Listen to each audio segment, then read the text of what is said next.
three great powers. In continued harmony, the British Commonwealth, the United States and Soviet Russia ensure the lasting peace of the world.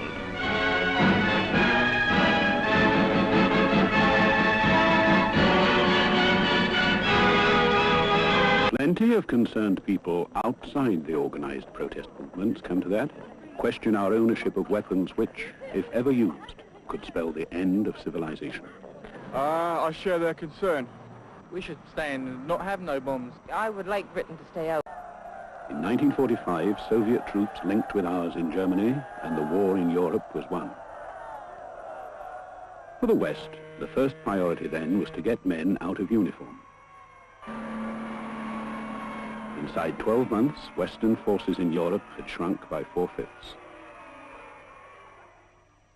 Not so the Russians. They'd already swallowed up 3 Baltic republics. Now they backed the communist takeover of 5 more nations. And 2 years after the war, Soviet forces in Europe outnumbered ours by at least 9-1.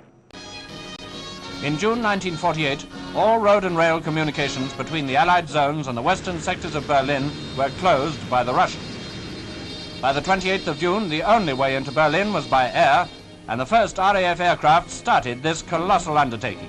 According to many predictions, an impossible one to maintain for any length of time, especially during winter.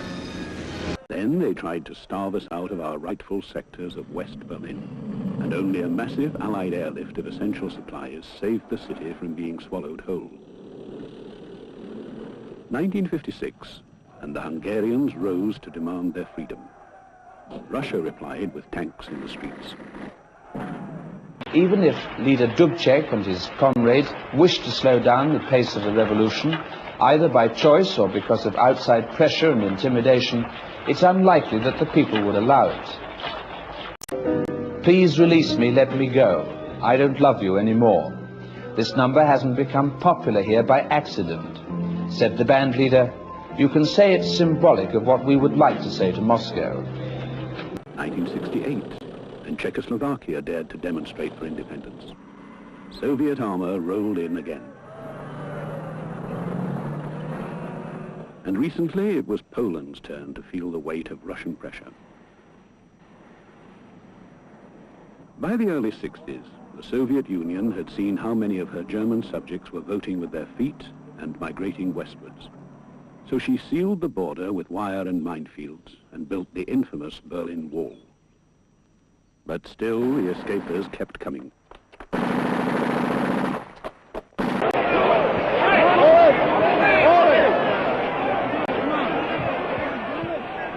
Inevitably, as throughout America, the center of the divide is the war in Vietnam. Governor Reagan and his admirers want more of it, therefore invading North Vietnam. That's partly why he rouses special animosity in the young. The young go to the war.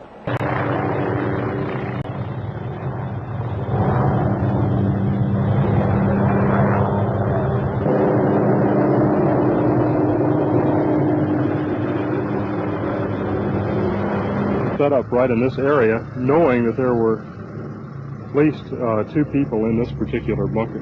Yeah. And we tried to get them to come out using our interpreters and got no reaction. Thought they might have been dead because we had thrown grenades and stuff in there. Finally had an American trooper go in and was shot. As a matter of fact, I heard this morning that he did die trying to get them out. We then started throwing in high explosive grenades and this sort of thing. Again, thinking we had them dead, started to dig them out. And about 10 o'clock last night, 2 of them came out throwing grenades and firing weapons. And of course, all that? After any human being you'd think had been killed, but the bunker was deeper and had more levels to it than we thought.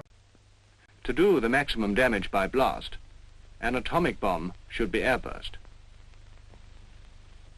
But with the much more powerful hydrogen bomb, the range of the blast damage is so great by comparison with any likely built-up target area that a ground burst can do all the destruction required and at the same time produce a tremendous fallout problem as a bonus.